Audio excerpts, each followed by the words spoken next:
जय माता दी।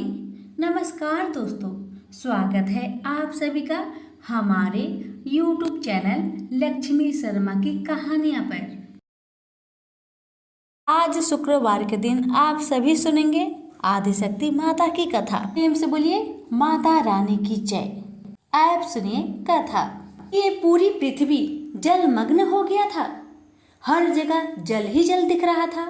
केवल भगवान विष्णु ही अपने शेष नाग के सैया पर सोए हुए थे और उनके कानों के मैल से ही मधु और केटव नाम के दो राक्षस जन्म लिए।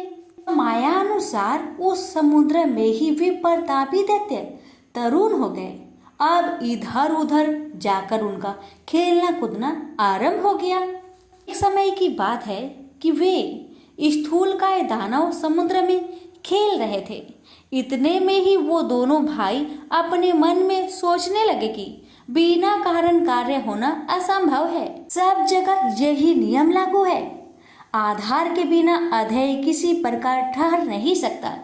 हमें तो यही जचता है कि आराध्य देव भाव सर्वथा सिद्ध है। अब यह सुखदायी अगाध जल किस पर ठहरा है। दोनों दानव ऐसे विचार कर रहे थे, ऐसे सोच रहे थे। वो आपस में दोनों बातें कर रहे थे कि किसने इसकी उत्पत्ति की होगी और इसके पीछे क्या कारण होगा।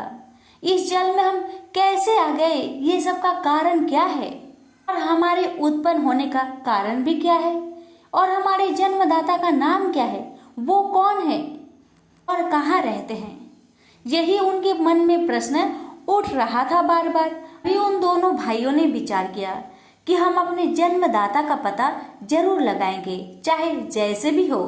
छोटे भाई केटव ने कहा, भैया मधु, इस जल में हमारी सत्ता कायम रखने वाली भगवती शक्ति है।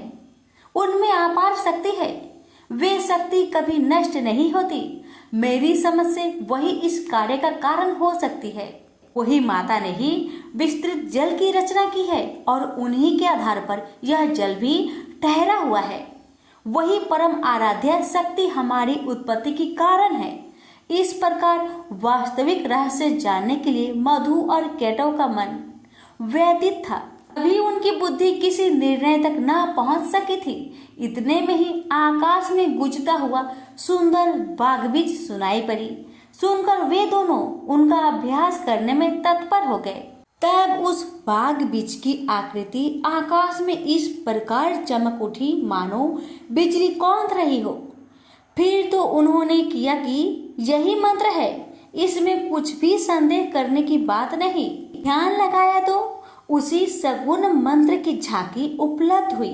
अब तो वे उसी मंत्र का ध्यान और जप करने में लग गए और ने जल तक छोड़ दिया।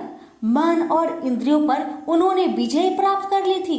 1000 वर्ष तक उन्होंने कठिन तपस्या की। इन दोनों भाइयों की कठिन तपस्या से माँ शक्ति प्रसन्न हो गई। माता ने उन्हें देखा। वह निश्चल रूप से माँ की तपस्या कर रहे थे। उनकी यह तपस्या को देखकर माँ के मन में कृपा ओट प्राप्त हो गई। तभी आकाशवाणी होने लगी, दैत्यो, तुम्हारी तपस्या से मैं प्रसन्न हूँ। तुम अपना इच्छा अनुसार मुझसे वर मांगो, मैं उसे पूर्ण करूंगी। आकाशवाणी सुनकर मधु और केटव ने कहा, देवी, यदि तुम हम पर प्रसन्न हो तो हमें स्वेच्छा से मृत्यु का वर देने की कृपा करो। इसका मतलब ये हुआ कि दैत्यों ने माता से वरदान मांगा कि माता, जब तक हम खुद ना चाहे तब तक हमारी मृत्यु ना हो। दैत्यों की बातें सुनकर माता ने कहा, दैत्यो, मैं तुम्हें वरदान देती हूँ कि जब तक तुम नहीं चाहोगे तब तक तुम्हें कोई मार नहीं सकेगा। यह अटल है। देवता और दानव किसी से भी तुम पराजित नहीं हो सकोगे। देवी से यह प्रदान पाकर मधु केटव को अभिमान हो गया। अब तो वो समुद्र में ही जलचर जीवों के साथ क्रीड़ा करने लगे। कुछ समय के पश्चात एक दिन अनायास ही प्रजापति ब्रह्मा जी पर उनकी दृष्टि पड़ी। ब्रह्मा जी कमल के आसन पर विराजमान थे। मधु और केटव में अपार बल था। ब्रह्मा जी को देखकर उन्हें अपार हर्ष हुआ और उनसे दोनों भाइयों को युद्ध करने की इच्छा हुई। दोनों दैत्यों ने पितामह से बोले, सुब्रत, तुम हमारे साथ युद्ध करो। अगर तुम हमारे साथ लड़ना नहीं चाहते तो इसी समय यहाँ से चले जाओ। हाँ, तुम्हारा इच्छा हो वहीं चले जाओ, क्योंकि जब तुम्हारे अंदर शक्ति ही नहीं है तब इस उत्तम आसन पर बैठने का अधिकार तुम्हारा कहाँ रह गया। मधु और केटव की बात सुनकर ब्रह्मा जी सोच में पड़ गए। पता नहीं ये दोनों दानव कितने शक्तिशाली है। शत्रु की शक्ति जाने बिना उनसे युद्ध करना ये समझदारी नहीं होती। इसलिए शेष नाग की सैया पर सोए हुए भगवान विष्णु को जगाना चाहिए। वही इन दैत्यों से वर्षों तक युद्ध कर सकते हैं। ये सोचकर ब्रह्मा जी योग निद्रा की स्तुति करने लगे। ब्रह्मा जी की स्तुति से प्रसन्न होकर योग निद्रा भगवान विष्णु जी के शरीर से हटकर एक और खड़ी हो गई। अब अमित पराक्रमी भगवान श्री हरि के सभी अंगों से निद्रा देवी का अधिकार उठ गया। मधु और केटव के संहार के लिए ही भगवती योग निद्रा ने ऐसी कृपा की थी। भगवान श्री हरि उठकर बैठ गए। अपने सामने ब्रह्मा जी को देखकर उन्होंने पूछा, पद्म योनि ब्रह्मा जी, आप जब तब छोड़कर यहाँ कैसे आ गए? क्यों आप इतने चिंतित हैं? आपका मन भय से अत्यंत घबराया हुआ क्यों है? मुझे बताइए। तब ब्रह्मा जी बोले, भगवान, मधु और केटव दो दैत्य आपके कान के मैल से उत्पन्न हुए हैं। उनका रूप बड़ा ही भयंकर है और वे अपार बली हैं। वे दोनों मुझे मारने के लिए उपस्थित है। उन्हीं से डरकर मैं आपके पास चला आया हूँ। अब आप ही मेरी सहायता कर सकते हैं। विष्णु जी बोले, ब्रह्मा जी, आप चिंता ना करें। वे मूर्ख अपनी आयु खो चुके हैं। अभी युद्ध करने के लिए मेरे पास आएंगे और निश्चय ही मैं उनका वध कर दूंगा। भगवान विष्णु ब्रह्मा जी से ये सब कह ही रहे थे कि इतने में महाबली दोनों राक्षस मधु और केटव ब्रह्मा जी को ढूंढते हुए वहां आ पहुंचे। वहां पर हर जगह जल ही जल था। बिना किसी अवलंब के ही निश्चित होकर वे दैत्य खड़े थे। उनके स्वर वाग में अहंकार भरा था। वे ब्रह्मा जी से बोले, भागकर इसके पास चला आया है, क्या ये तुझे बचा सकेगा? युद्ध कर, ये तो देखता ही रहेगा और हम तेरे प्राण हर लेंगे। इसके बाद सर्प के फन पर बैठने वाले इसे भी हम मारेंगे। किंतु पहले अभी तू लड़ ले, या लड़ना नहीं चाहता? अगर तू हमसे नहीं लड़ेगा तो मुझे कह दे कि मैं तुम्हारा दास हूँ, तब मैं तुम्हें छोड़ दूंगा। मधु और केटव की बात सुनकर भगवान विष्णु ने कहा, दानव श्रेष्ठ, तुम इच्छा पूर्वक मुझसे युद्ध कर लो। तुम बड़े ही बली हो, तुम्हें असीम अभिमान हो गया है।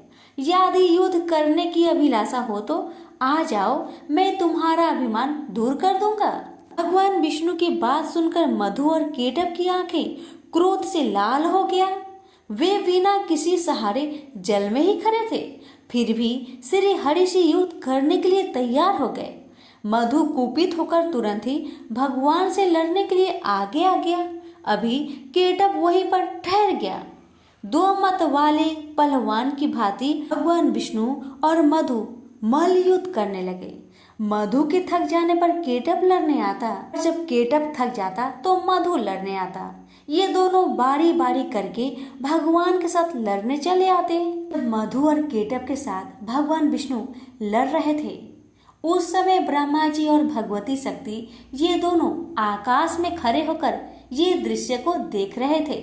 मधु और केटव को कोई श्रम नहीं हुआ, लेकिन भगवान विष्णु थक गए थे।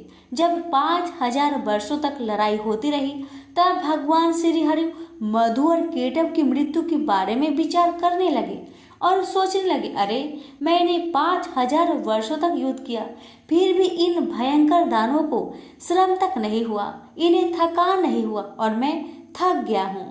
तो बड़ी हैरानी करने वाली बात है, मेरा बल और पराक्रम कहाँ चला गया? ये दानव सदा स्वस्थ ही कैसे रह जाते हैं? कौन सा ऐसा कारण है इस समय उपस्थित हो गया है? भगवान विष्णु को चिंता करते देखकर मधु और केटव को अपार हर्ष हुआ।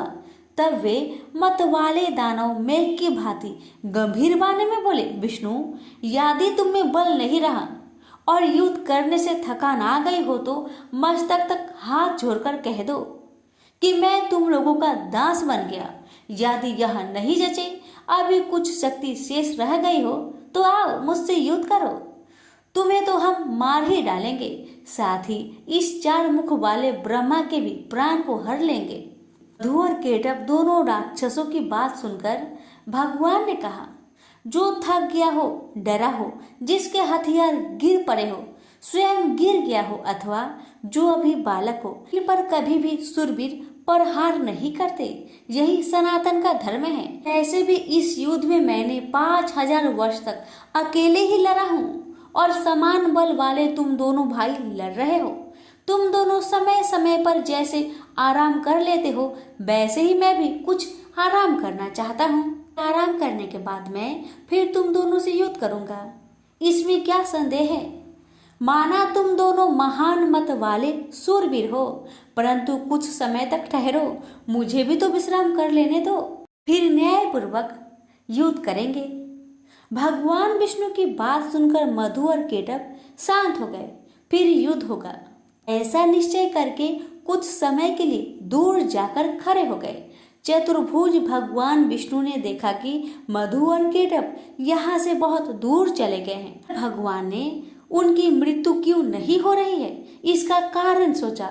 बहुत सोच विचार करने पर उन्हें ज्ञात हुआ कि भगवती ने इन्हें वरदान दिया है, ये जब चाहेंगे वही इनकी मृत्यु हो पाएगी, अन्यथा नहीं।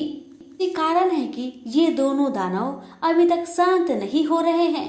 मैंने व्यर्थ में ही इतनी घोर लड़ाई की, मेरे परिश्रम का कुछ फल भी नहीं मिला। ये कैसे मरेंगे, ये ठीक जाने बिना अब मैं युद्ध करूं भी तो किस प्रकार करूं। दोनों दानव तो बर के प्रभाव से घमंड में चूर हो रहे हैं।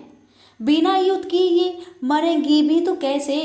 भगवती बर दे चुकी है, वह उसे टाल नहीं सकती। अतः मैं अब सभी मनोरथ पूर्ण करने वाली उन विद्यामयी शक्ति की शरण में चलूं, क्योंकि अब उनके प्रसन्न हुए बिना कार्य सिद्ध नहीं हो सकता। भगवान विष्णु यह सोच ही रहे थे कि इतने में ही भगवती योग निद्रा ने उन्हें दर्शन दिया। उस समय वे कल्याणमयी देवी आकाश में विराजमान थी। भगवान विष्णु को योग का ज्ञान तो था ही।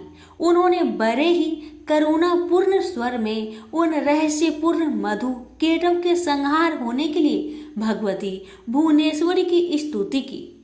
भगवान विष्णु की स्तुति करने पर देवी ने कहा, हे विष्णु, तुम देवताओं के स्वामी हो, अब पुनः युद्ध करने के लिए तत्पर हो जाओ। अब ये दोनों दानव ठग कर मारे जा सकेंगे। मेरी वक्र दृष्टि से ये अवश्य ही मोह में पड़ जाएंगे। माया से ये दोनों मोहित हो जाएंगे। उसी समय तुम शीघ्र ही इन दोनों को मार डालना। भगवती की वाणी सुनकर भगवान विष्णु युद्ध भूमि में आकर खड़े हो गए। वे महाबली दानव बड़े ही विचारशील थे। युद्ध की इच्छा से वो भी सामने उपस्थित हुए। भगवान विष्णु को सामने देखकर उन्हें बड़ा हर्ष हुआ। वे बोले, विष्णु ठहरो, युद्ध करो। तुमने लड़ने की उत्कट इच्छा तो ली ही है। हार और जीत में प्रबंध प्रबल होता है, यह निश्चय जानकर तुम्हें युद्ध में ही लगना चाहिए। बलवान विजयी होता है, किंतु कभी कभी भाग्यवश दुर्बल भी विजयी पा सकता है। इसलिए महात्मा पुरुष को चाहिए कि किसी भी परिस्थिति में हर्ष और शोक ना करे। मैं सदा से दानव का शत्रु हूँ। प्राचीन समय में बहुत से दैत्य मुझसे पराजित हुए हैं। यह जानकर हर्ष और इस समय इन मधु केटव से मैं हार गया, ये शोक करना तुम्हारे लिए अनुचित है। यह कहकर मधु केटव युद्ध के लिए डट गए। उन्हें देखकर विष्णु ने बड़े ही विचित्र ढंग से घुसा मारा। बलाभिमानी उन दैत्य ने भी विष्णु को घुसा से चोट पहुंचाई। ऐसा परस्पर घोर युद्ध होने लगा। लड़ते हुए उन अपार बलशाली दानव को देखकर श्री हरि ने कतार भाव से भगवती की ओर देखा। उन्हें देखकर भगवती ने अट्टहास किया। उनकी आंखें लाल हो गई थी। साथ ही उन्होंने कामदेव की बाणों की तुलना करने वाले अपने कटाक्ष भरे नेत्रों से उन दैत्यों को आहत कर दिया। भगवती मुस्कुराई हुई तिरछी नजरों से उनकी ओर देख रही थी। उनके उस अवलोकन में प्रेम और मोह भरा था। फिर तो भगवती की तिरछी चितवन को देखकर दुरात्मा मधु और केटव तुरंत मोहित हो गए। मदन शुरू में उनका मन व्यतीत हो उठा। वे देवी की ओर देखते ही रह गए। भगवान विष्णु काम साधने में सतर्क तो थे ही, वे देवी के अभिप्राय को देखकर समझ गए कि अब दैत्य मोहित हो चुके हैं। फिर तो हंसकर मेघ की भांति गंभीर वाणी में उन्होंने कहा, वीरो, तुम्हें जो इच्छा हो वर मांग लो। मैं तुम्हारे युद्ध कौशल से अत्यंत प्रसन्न होकर अवश्य वर देने को तैयार हूँ। प्राचीन समय में युद्ध करने वाले बहुतेरे दानव मेरे सामने आए, किंतु मैंने तुम्हारे समान न तो किसी को देखा है और न ही सुना है। तुम बड़े ही अनुपम बलवान हो, अतएव मैं तुमसे बहुत प्रसन्न हूँ। तुम दोनों भाइयों की अभिलाषा में अवश्य पूर्ण करूंगा। उस समय मधुकेटव काम से आतुर थे। उन्हें अपने बल का अभिमान तो था ही, उनकी आंखें कमल के समान थी। जगत को आह्लादित करने वाली भगवती महामाया सामने विराजमान थी। भगवान विष्णु की बात सुनकर भी दानव की आंखें देवी की ओर लगी रही। उन्होंने कहा, विष्णु, हम मांगने नहीं आए हैं, तुम हमें क्या दे सकोगे? हम ही तुम्हें देने को तैयार है। तुम चाहो सो मुझसे मांग लो, हम भी तुम्हारे युद्ध से बहुत प्रसन्न हैं। मधुकेटव की बात सुनकर भगवान विष्णु ने कहा, यदि तुम लोग अब मुझ पर प्रसन्न हो और मुझे वर देना चाहते हो तो बस तुम दोनों मेरे हाथ से मौत स्वीकार कर लो। भगवान विष्णु की बात सुनकर मधुकेटव महान आश्चर्य में पड़ गए। वे हमें ठग गए मानकर खड़े रहे। उनके मुख पर शोक की घटा घिर आई। सर्वत्र जल जल भरा हुआ था, कहीं भी प्राकृतिक भूमि दिखाई नहीं दे रही थी। यही मन में विचार करके वे दोनों राक्षस बोले, विष्णु, हे जनार्दन, तुम देवताओं के स्वामी हो, तुमने भी पहले वर देने की बात कही थी। तुम कभी झूठ नहीं बोलते, अतः हमारा भी अभिलाषा वर लो। हमारा वर यही है कि जल शून्य विस्तार वाले स्थान पर हमारा वध करो। हमने तुमसे मौत स्वीकार कर ली है, किंतु तुम भी वचन का पालन करना। भगवान विष्णु ने सुदर्शन चक्र को याद किया, साथ ही वे हंसकर बोले, महाभाग, जल शून्य विस्तृत स्थान पर ही तुम्हें मार रहा हूँ। यह कहकर विष्णु ने अपनी विशाल जांघें फैलाकर जल पर ही जल रहित मधुकेटव को दिखा दिया। साथ ही साथ कहा, इस स्थान पर जल नहीं है, अब तुम अपना मस्तक हमें दे दो। आज मैं सत्यवादी रहूंगा और तुम भी। भगवान विष्णु का यह कथन सुनकर उनकी सत्यता पर वे विचार करते रहे। तत्पश्चात अपने 4000 कोस वाले विशाल शरीर को उन्होंने स्वयं मृत्यु के मुख में डाल दिया। उस समय भगवान विष्णु ने अपनी जांघें सटा ली। यह देखकर मधुकेटव को बड़ा आश्चर्य हुआ। उन विचित्र जांघों पर मस्तक रखने के लिए भगवान ने दैत्य से कहा। उन्होंने मस्तक रख दिया। तब भगवान ने उनके मस्तक को चक्र से काट डाला। तदंतर मधु और केटव के प्राण पेखरू उड़ गए। उस समय सारा समुद्र उन दैत्य के रक्त और मज्जा से व्याप्त हो गया। प्रेम से बोलिए विष्णु भगवान की जय। प्राचीन समय की बात है कि सत्यवती नंदन व्यास जी सरस्वती नदी के तट पर विराजमान थे। उनके आश्रम में गौरैया पंछी का एक जोड़ा था। उन्हें देखकर वह आश्चर्य में पड़ गए। उन्होंने देखा कि पंछी अपने घोंसले में थे। उनका एक सुंदर बच्चा भी अभी अभी अंडे से बाहर निकला था। उस बच्चे के सभी अंग बड़े सुंदर तथा पंख और रोह से सहित थे। दोनों पंछी उस बच्चे को आहार पहुंचाने के लिए असीम प्रयत्न कर रहे थे। बार बार दाना लाकर उन्हें बच्चे के मुख में डालना और उनका प्रधान कर्तव्य बन गया था। वे आनंद सहित विह्वल होकर उस बच्चे के अंगों को अपने अंगों से रगड़ते और प्रेम पूर्वक मुख चूमा करते थे। उन गौरैया का अपना बच्चे के प्रति ऐसा अद्भुत प्रेम देखकर व्यास जी ने अपने मन में विचार किया कि जब पंछी अपने बच्चे के प्रति इतना स्नेह कर रहे हैं, तब मनुष्य का अपने संतानों में प्रेम हो तो इसमें कौन सी विचित्र बात है, क्योंकि उन्हें तो पुत्र से सेवा पाने की अभिलाषा बनी रहती है। व्यास जी इस प्रकार के विविध विचारों में उलझकर उदास हो गए। मन ही मन बहुत कुछ सोच समझकर बात निश्चित कर ली और वे मंदराचल के निकट चले गए। उन्होंने विचार किया कि मेरी मनोरथ पूर्ण कराने एवं वर देने में निपुण कौन देवता है जिसकी मैं उपासना करूं। भगवान विष्णु, शंकर, इंद्र, ब्रह्मा, सूर्य, गणेश, स्वामी कार्तिकेय, अग्नि अथवा वरुण, मुझे किसकी उपासना करनी चाहिए। इस प्रकार व्यास जी सोच रहे थे कि इतने में नारद जी वहां पधारे। नारद मुनि को देखकर व्यास जी को अपार हर्ष हुआ। उन्होंने नारद जी को प्रणाम कर कुशल समाचार पूछा। फिर नारद जी ने व्यास जी से पूछा कि आप इतने चिंतित क्यों हैं? अपनी चिंता का कारण बताइए। व्यास जी ने कहा, नारद जी, सुना गया है कि पुत्रहीन की गति नहीं होती और मानसिक सुख भी उसे सुलभ नहीं हो सकता, इसलिए मैं बहुत दुखी हूँ और यही चिंता मुझे बार बार बेचैन कर डालती है। अब मैं मनोरथ पूर्ण करने वाली किस देवता का उपासना करूं? इस विचारधारा में गोते खा रहा हूँ। इस परिस्थिति में अब आप ही मेरे आश्रय हैं। शीघ्र बताने की कृपा कीजिए कि मैं किस देवता का शरण में जाऊं जो मुझे पुत्र दे सके। इस प्रकार व्यास जी के पूछने पर नारद जी ने कहा, व्यास जी, तुम इस विषय में जो कुछ पूछ रहे हो, ठीक यही प्रश्न मेरे पिताजी ने भगवान श्री हरि से किया था। देवादिदेव भगवान जगत के स्वामी हैं। लक्ष्मी जी उनकी सेवा में उपस्थित रहती है। वे शंख, चक्र और गदा लिए रहते हैं। पीतांबर धारण करते हैं। 4 भुजाएं हैं। वे चराचर जगत के आश्रय दाता है। ऐसे जगत प्रभु भगवान श्री हरि महान तप कर रहे थे। उनकी समाधि लगी थी। यह देखकर मेरे पिता ब्रह्मा जी को बड़ा आश्चर्य हुआ।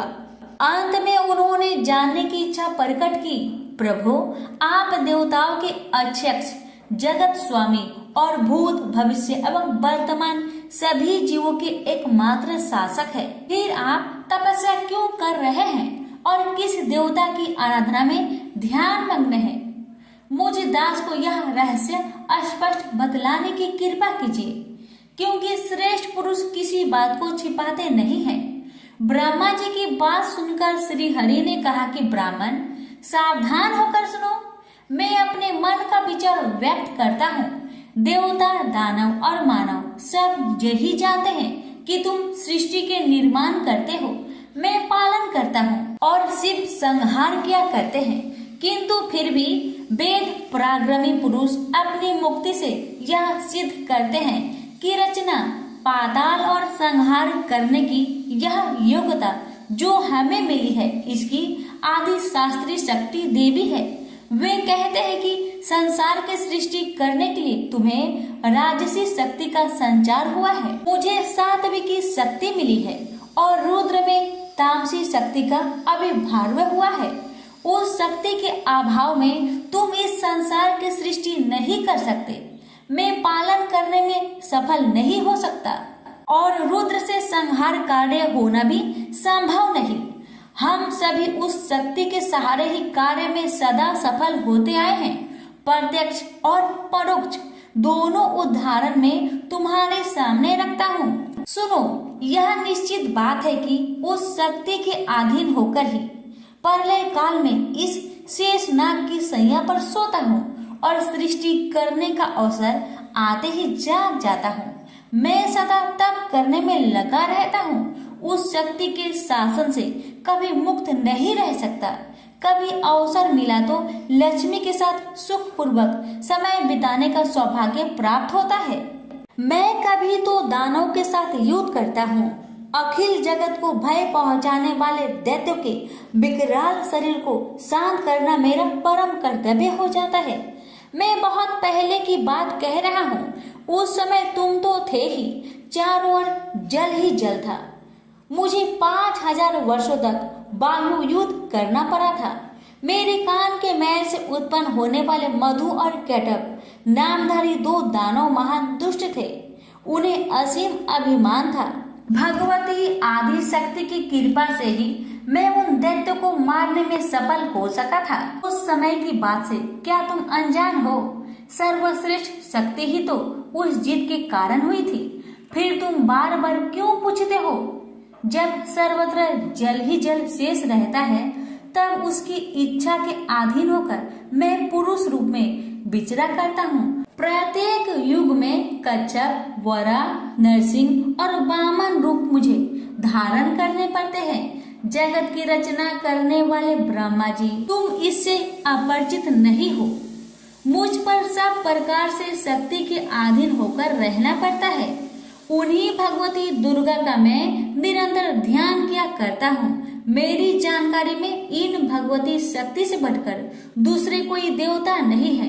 नारद जी ने कहा, इस गुप्त रहस्य के वक्ता भगवान विष्णु है और श्रोता ब्रह्मा जी रहे। मुनिवर फिर तो पितामह ने वे सभी बातें अक्षरश मुझे कह सुनाई।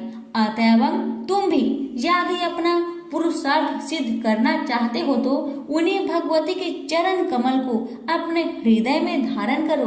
तुम्हारी जो भी अभिलाषाएं हैं वे सभी भगवती दुर्गा अवश्य पूरी कर देगी। इस प्रकार नारद जी के कहने पर सत्यवती नंदन व्यास जी भगवती के चरण कमलों को अपने हृदय में स्थापित करके तपस्या करने के लिए पर्वत पर चले गए और भगवती माता दुर्गा की कृपा से उनकी सभी अभिलाषाएं पूर्ण हुई। प्रेम से बोलिए दुर्गा मैया की जय। प्यारे भक्तगणों, अब आप श्रवण करेंगे तारा रानी की कथा। माँ भगवती को मानने वाले में से एक राजा अस्पर्श भी थे। वो दिन रात उनकी पूजा अर्चना में लीन रहते थे। राजा को किसी चीज की कमी न थी, बस उन्हें बच्चे की ख्वाहिश थी। सालों से बच्चा न होने के कारण राजा कुछ निराश रहा करते थे। एक दिन राजा की भक्ति से खुश होकर माँ भगवती ने सपने में आकर उसे 2 बेटी होने का वरदान दिया। आशीर्वाद मिलने के कुछ समय बाद राजा के घर एक बेटी पैदा हुई। बेटी पैदा होने की खुशी में राजा ने सबको दावत दी और बेटी की कुंडली बनवाने के लिए पंडितों को बुलवाया। सबने राजा से एक ही बात कही कि यह साक्षात देवी का रूप है। जहाँ भी इसके कदम पड़ेंगे वहाँ खुशियाँ ही खुशियाँ होगी। यह भगवती देवी की भक्तन होगी। इतना सब कहकर पंडितों ने लड़की का नाम तारा रख दिया। कुछ समय के बाद मंगलवार के दिन राजा के घर एक और बेटी पैदा हुई। ज्योतिषों ने उसकी भी कुंडली बनवाई और उदास हो गए। राजा ने जब उनसे उदासी का कारण पूछा तो ज्योतिषों ने बताया कि ये लड़की आपके जीवन में खूब सारा दुख लेकर आएगी। राजा ने ज्योतिषों से पूछा कि आखिर मैंने ऐसा कौन सा खराब कर्म किए थे कि इसने मेरे घर में जन्म लिया है। ज्योतिषों ने बताया कि आपकी दोनों बेटियां राजा इंद्र की अप्सराएं हुआ करती थी। इनमें से बड़ी बहन का नाम तारा और छोटी का रुकमन था। एक दिन ये दोनों मिलकर धरती की सैर करने के लिए गई। दोनों ने ही वहां पहुंचकर एकादशी के दिन का व्रत रखा। तारा ने अपनी छोटी बहन से कहा कि आज एकादशी का व्रत है, इसलिए बाजार जाकर कुछ ताजे फल ले आओ, लेकिन वहां कुछ खाना मत। रुकमन बाजार फल लेने के लिए चली गई। वहां उसे मछली के पकौड़े दिखे। उसने झट से उन्हें खा लिया और अपनी दीदी के लिए कुछ फल ले लिए। रुकमन से तारा ने पूछा कि तुम अपने लिए फल क्यों नहीं लाई। उसने जवाब दिया कि वो मछली के पकौड़े खाकर आई है। तारा ने गुस्से में कहा कि तुम पापिन हो, एकादशी के दिन तुमने मछली खा ली। ऐसे खराब कर्म के लिए मैं तुम्हें छिपकली बनने का श्राप देती हूँ। अब उसी जंगल में तारा की बहन छिपकली बनकर रहने लगी। वहाँ एक जाने माने ऋषि गुरु गोरख भी अपने कुछ शिष्यों के साथ रहते थे। उनके शिष्यों में से एक बहुत ही घमंडी था। अपने घमंड के चलते वो शिष्य कमंडल में पानी भरकर एकांत में बैठकर तपस्या करने लगा। तभी एक प्यासी गाय वहां आ गई। उसने सीधे अपना मुख उस कमंडल में डाला और पानी पी लिया। पानी पीने के बाद जैसे ही गाय अपना मुख बाहर को निकालने लगी तो कमंडल नीचे गिर गया और ऋषि का ध्यान भंग हो गया। ऋषि ने देखा कि गाय पानी पी गई है। अब गुस्से में ऋषि ने गाय को एक चिमटे से बुरी तरह घायल कर दिया। इस बात की जानकारी जब गुरु गोरख को पड़ी तो वे तुरंत गाय को देखने के लिए गए। जैसे ही उन्होंने गाय की हालत देखी, वैसे ही अपने उस घमंडी शिष्य को आश्रम से बाहर निकाल दिया। कुछ दिनों के बाद गौ माता पर किए गए उस अत्याचार से होने वाले पाप को कम करने के लिए उन्होंने एक यज्ञ करवाया। इस यज्ञ के बारे में गाय को चिमटे से मारने वाले घमंडी शिष्य को भी पता चला। वे सीधे पक्षी का रूप धारण करके यज्ञ स्थल पर गया और भोजन में अपनी चोंच से मरा हुआ सांप डाल दिया। किसी को इस बात की खबर नहीं हुई। ये सब होते हुए तारा से श्राप मिलने वाली छिपकली रुक्मन देख रही थी। उसके मन में हुआ कि इसे खाकर सारे लोग मर जाएंगे। सबकी जान बचाने के लिए छिपकली बनी रुक्मन सभी लोगों के सामने भोजन पर गिर गई। लोगों ने छिपकली को खूब कोसा और बर्तन को खाली करने लगे। उस वक्त भंडारा करने वाले को खाने में मरा हुआ सांप भी दिखा। तब कहीं जाकर सबको समझ आया कि छिपकली सबकी जान बचाने के लिए जानबूझकर भोजन में गिरी थी। एक छिपकली होने के बावजूद भी इतने अच्छे विचार होने की वजह से यज्ञ में मौजूद सारे महत्वपूर्ण लोगों ने कहा कि हमें इस छिपकली की मुक्ति के लिए प्रार्थना करनी चाहिए। पंडित ने आगे बताया कि सबकी प्रार्थना से ही वो छिपकली तीसरे जन्म से आप जैसी प्रतापी राजा के घर बेटी के रूप में पैदा हुई है। वही तारा ने दूसरे जन्म में तारामती के रूप में लिया और अयोध्या के राजा हरिश्चंद्र से शादी की। राजा से ज्योतिषों ने जैसा बताया ठीक वैसा ही किया। नदी में सोना चांदी जरा हुआ संदूक देखकर काशी के पास से एक भंगी ने उसे बाहर निकाल लिया। उसके कोई बच्चे नहीं थे, इसलिए उसने संदूक के अंदर की लड़की को पालने का फैसला लिया। उसे भंगी व उसकी पत्नी ने खूब प्यार से पाला और रुक्को नाम रख दिया। बड़ी होते ही दोनों ने रुक्को की शादी करवा दी। रुक्को की सासू माँ तारामती और राजा हरिश्चंद्र के महल में साफ सफाई करने का काम किया करते थे। कुछ दिनों के बाद रुक्को की सासू माँ बीमार हो गई। उनकी जगह रुक्को वहां काम करने लगी। तारामती ने उसे देखा और पुराने जन्म के पुण्य के कारण पहचान लिया और उसे कहा कि तुम मेरे साथ बैठ जाओ। रुक्को ने बोला कि मैं तो भंगिन हूँ, इसलिए आपके पास नहीं बैठ सकती। तब तारामती ने उसे बताया कि तुम पूर्व जन्म में मेरी ही बहन थी। तुमने एकादशी के व्रत के दिन मछली खा ली थी और मैंने तुम्हें दंड देते हुए छिपकली बना दिया। अब तुम्हें दोबारा मनुष्य जन्म मिला है, तो इस जन्म में माँ वैष्णो की पूजा करके पुण्य कमा लो। माँ की पूजा से तुम्हारी सारी इच्छाएं भी पूरी होगी। तारामती की इस बात को सुनने के बाद रुक्को माँ वैष्णो से एक बेटे के लिए प्रार्थना करती थी और कहती है कि अगर उनकी मनोकामना पूरी हुई तो वो अपने घर में माँ वैष्णो देवी का पूजन और जागरण कराएगी। माँ वैष्णो देवी उसकी प्रार्थना सुन लेती है और उसे बेटा होता है। पुत्र की प्राप्ति के बाद रुक्को उसकी देखभाल और लाड़ दुलार में माँ वैष्णो देवी की पूजा करना भूल जाती है। ऐसे होते होते 5 साल बीत गए और फिर एक दिन उस बच्चे को चेचक यानी माता निकल आती है।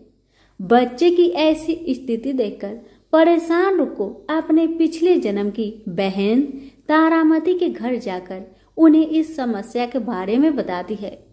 तब तारामती ने पूछा कि तुमने माँ वैष्णो देवी की पूजा अर्चना में कोई गलती तो नहीं की? फिर रुक्को को याद आता है कि उसने माँ वैष्णो देवी का जागरण कराने का प्रण लिया था। ये बात याद आते ही रुक्को को काफी पछतावा हुआ और मन में माँ से कहा कि बच्चे के ठीक होते ही वो अपने घर में जागरण कराएगी। अगले ही दिन उसका बेटा पूरी तरह ठीक हो जाता है। तभी रुक्को ने माता रानी के मंदिर जाकर पुजारियों को कहा कि मंगलवार के दिन घर में जागरण करवा दीजिए। रुक्को की बात सुनकर पंडित कहते हैं कि तुम यही 5 रुपए दे दो, तुम्हारे लिए हम मंदिर में ही जागरण करा देंगे। रुक्को कहती है, मुझे पता है कि मैं चार्मिन हूँ, लेकिन आप मेरे घर आकर ही जागरण करवा दीजिए। माँ किसी तरह का भेदभाव नहीं करती है, तो आपको भी नहीं करना चाहिए। इस पर पंडितों ने विचार विमर्श करके कहा कि अगर रानी आपके जागरण में आती है तो हम तुम्हारे घर आकर जागरण करने के लिए तैयार है। पंडितों की बात सुनकर रुक्को अपनी बहन रानी तारामती के पास जाती है और तारामती को सारी बात बताती है। रुक्को की बातें सुनकर तारामती जागरण में जाने के लिए तैयार हो जाती है। इस बात को बताने के लिए रुक्को जब पंडित जी के पास जाती है तब उनके बीच की बातों को सेन नामक नाई सुन लेता है। फिर वह राजा हरिश्चंद्र को जाकर सारी बातें बता देता है। राजा के मन में हुआ कि रानी को नीची जाति वालों के घर जागरण में नहीं जाना चाहिए। इसी वजह से वो अपनी उंगली काट लेते हैं, जिससे उन्हें नींद न आए और रानी जागरण में न जा सके। तब जागरण का समय होता है, तब भी राजा को जागते हुए देखकर रानी मन ही मन में माँ वैष्णो देवी से प्रार्थना करती है कि महाराज को नींद आ जाए ताकि मैं जागरण में जा सकूं। रानी की प्रार्थना से कुछ देर बाद राजा को नींद आ जाती है। फिर रानी तारामती रोशनदान में रस्सी बांधकर महल से नीचे आकर रुक्को के घर चली जाती है। इसी जल्दबाजी में रास्ते में ही रानी का रेशमी रुमाल और एक पाव का कंगन गिर जाता है। इधर कुछ वक्त बाद राजा हरिश्चंद्र की नींद टूट जाती है। नींद खुलने पर रानी को अपने पास न देखकर राजा उसकी तलाश में निकल जाते हैं। रानी को ढूंढते ढूंढते उन्हें रानी का रुमाल और कंगन मिलता है। रानी की चीजों को अपने साथ लेकर राजा जागरण स्थल पहुंचते हैं और एक जगह चुपचाप बैठकर जागरण सुनने लगते हैं। माँ वैष्णो देवी के जयकारे के साथ जागरण खत्म होता है और सभी को प्रसाद दिया जाता है। तब रानी अपने हिस्से के प्रसाद को झोली में डाल लेती है। रानी के ऐसा करने पर लोग उनसे पूछते हैं कि वो प्रसाद क्यों नहीं खा रही है। अगर आप प्रसाद का सेवन नहीं करती हैं तो जागरण में आए लोग भी प्रसाद नहीं खाएंगे।